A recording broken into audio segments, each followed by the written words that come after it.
Welcome back to Eskelin Mary channel.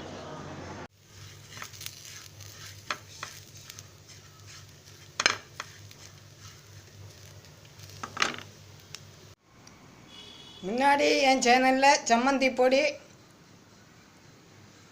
கருவாட்டு பொடி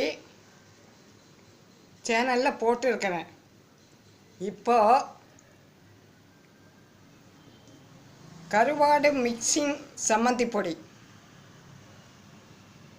அதுக்கு தேவையான பொருள் வறுத்த கருவாடு.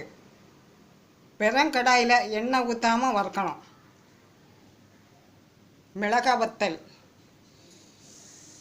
உப்பு வறுத்தது, ஜீரகம் வறுத்தது, புளி வறுத்தது, கருவேப்பிலை வறுத்தது,